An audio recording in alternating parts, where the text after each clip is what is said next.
It's another cooking day at Pinoy style carbonara naman ang share ko sa inyo for today's video. Perfect itong ihanda sa kahit anong okasyon, lalong-lalo na ngayong darating na Pasko at bagong taon. Kaya naman tara, samahan niyo ako, magluluto na tayo. Habang pinapatuyo ko yung kawali ko, pakita ko yung mga ingredients. Ayan, so, meron ko ditong ham, sweet ham, yan. Pili kayo ng pinakamura kasi ang mamahal ng mga ingredients na yun eh. Tapos bacon cube, yan, ng King Su. Ito, bida yata yung brand nito.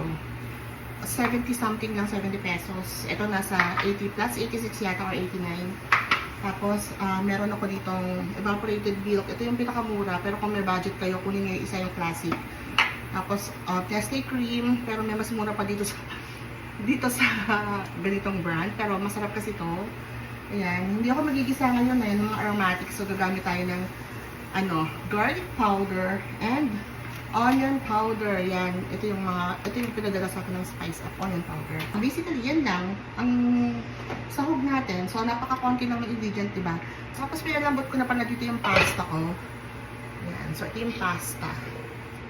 Yan, so hindi ko ito pinakita kasi I'm sure alam niyo na magluto ng pasta. So, itong lulutuin ko, basically, pag carbonara, ginagamit natin yung spaghetti na pasta, diba? Or yung linguine. Yan, itong carbonara to, hindi ito yung legit na carbonara na alam niyo na kasi marami mga nagko-comment na hindi naman ganyan yung original na carbonara. So, hindi talaga. Ito yung mga tinatawag na Pinoy version ng carbonara. So, kanya-kanya tayo ng version ng carbonara, mga mamsi. So, kanya-kanyang take yan. So, your take, my take. Olive oil. Konti lang kasi i-render natin yung fat ng bacon. So, naglagay lang ako ng konting olive oil para alam niyo yun, hindi lang siya manikit. So, pwede kayo maglagay dito ng butter or margarine. Lagyan natin yung bacon.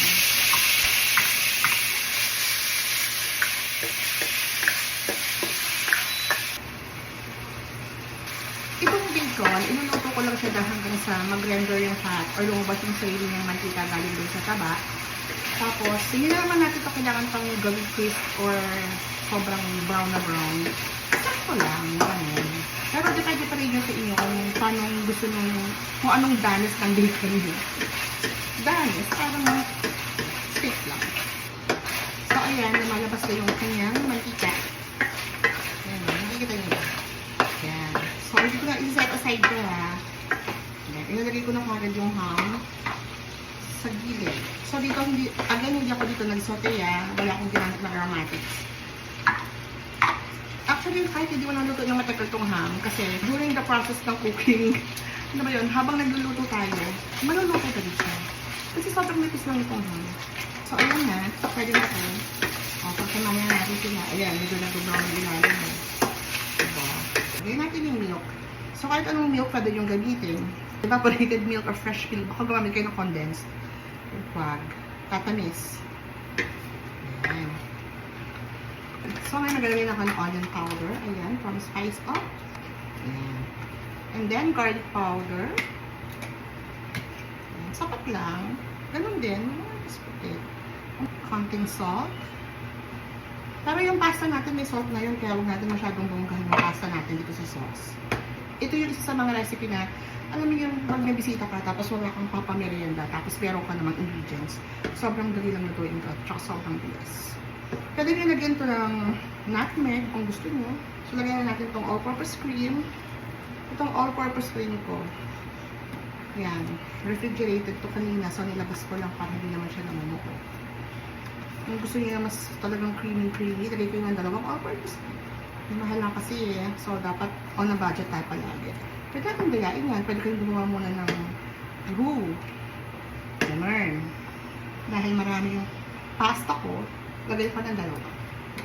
Siyempre, minsan ka na makakain ng pasta. Huwag mo na ito rin, di ba? Magpapasta ka na rin lang. Ilisarpan mo na.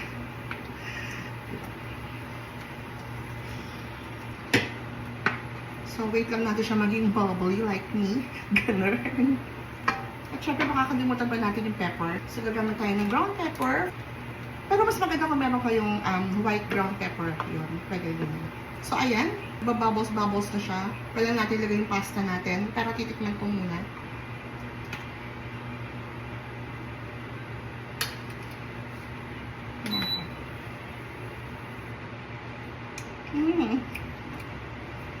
Oh, wow. Oh, wow. Wait natin siyang kumulo pa ng konti. So, ayan na, kumukulo na siya. Lagyan na natin yung pasta. Hindi ko muna papatayan na. Hininaan ko lang. Yun na. Kaya lang, wala akong cheese. Sarap sana ito. Meron siyang, lalagyan ko pa siya ng parmesan cheese para mas, yun yung magpapalapot pa sa kanya ng todo. Wala akong cheese ngayon. Biglaan lang kasi to. Okay lang. Kala ko nakalit. Okay. Ayan na, luto na siya. Ang bilis lang, di ba? Preparation time, 20 to 30 minutes. Ganun. Juliana, okay lang ba? Wala tayong cheese eh. No. Anong no? Wala nga. You need to buy. Sige, bumili ka ng alauna ng madaling araw. Tikim-tim. Kain po. Gusto niyo yung dried part? Lilagyan ko lang. Para lang may andar. At saka may added lasa. Yan. O, diba? Pagbigyan niyo na ako. Sarap. Sakto-sakto lang. Sarap. Walang mushroom? So, nagganap ka pa ng mushroom, eh, nagtitipid nga tayo.